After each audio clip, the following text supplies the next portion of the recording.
कोटकमधून direct बँकेतून. तुमचं ID authorisation letter.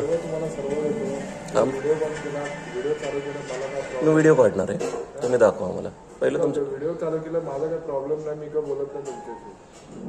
व्हिजिटसाठी आलो, मी व्हिजिट करणार, माझं काम आहे. तुम्ही व्हिडिओ काढतोय म्हणून बोललो मी. काय ते समोरासमोर बोलावं, डायरेक्ट व्हिडिओ काढतो असं कसं? मी एक माणूस आहे, आधी तुम्ही डायरेक्ट व्हिडिओ काढतो. मी फक्त माझ्या दारात उभे आहात, मी माझ्या घरात उभा राहून काढतो व्हिडिओ. दारात उभा, मी तुमच्याकडे भांडायला आलो नाही. तुम्हाला वाद करायचा आहे का माझ्याशी? वाद करायचा विषयच नाही. मी तुम्हाला काय विचारलं? नाही केलं त्यासाठी आलो ना तुमच्या संदर्भात. मी तुम्हाला विचारलं काय? तुमचं आयडेंटिटी मला द्या फक्त, मग बोलतो. मी कुठं नाही बोलत तुम्हाला. मग दाखवा. माझा ID कसं माहिती का बनवायसाठी दिलं, त्याच्यामुळे प्रॉब्लेम झाला. हा, ते प्रत्येक जण आला त्याने तेच सांगितलं ना, ID नाहीये. अरे गायकवाड के तर आलं. हा ते व्हिडिओ काढतात. हा तेच त्यांना बोलतोय, पेमेंट करून द्या ना, कशाला व्हिडिओ काढतात. तर माझ्या दारात उभं नाही.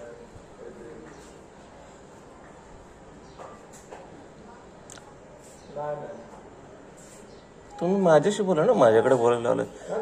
तुम्ही फोनवरती बोलताय. कसं माहिती का, मला नाही ऐका ना, त्यांना विचारा जर कस्टमर कॉन्टॅक्ट मध्ये असल्यानंतर RBI रूल मध्ये अलाव आहे का व्हिजिट करणं?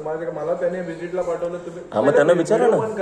डायरेक्ट समोर बोला. कारण तुम्ही RBIचे गाईडलाईन्स ब्रेक करता म्हणून व्हिडिओ काढायला लागतोय कंप्लेंटसाठी. कोण येईल तुमच्या घरी? पेमेंट नाही आहे ना माझ्याकडे, म्हणून तर नाही करू शकत. पेमेंट नाही करू शकत ना. नको करू, पण व्हिडिओ बंद करा.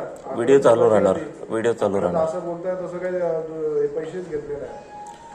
व्हिडिओ चालू राहणार आणि ह्याची कंप्लेंट होणार. त्यासाठी मला प्रूफ हवा आहे.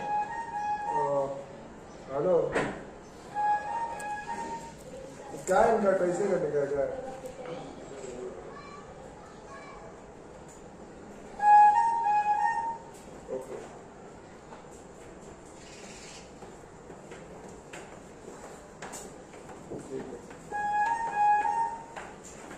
हो आहे तर.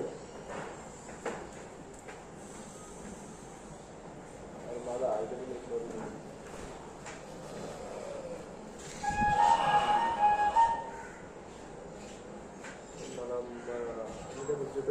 असं थोडे आलं. मी कुठे काय बोललो? मी म्हटलं मला फक्त द्या आयडेंटिटी. माझं काय घेणं देणं नाही. चला ID तुमचा बनवाय दिलाय, तुमचा DRA लायसन्स दाखवा. मी कुठं नाही म्हणतोय काय. तुम्ही एजंट आहात, तुमचं DRA लायसन्स दाखवा. तुम्ही थर्ड पार्टी आहात, ऑथराईज केलंय तुम्हाला बँकेने, ऑथरायझेशन लेटर द्या. ठीक आहे, नको तुम्ही करून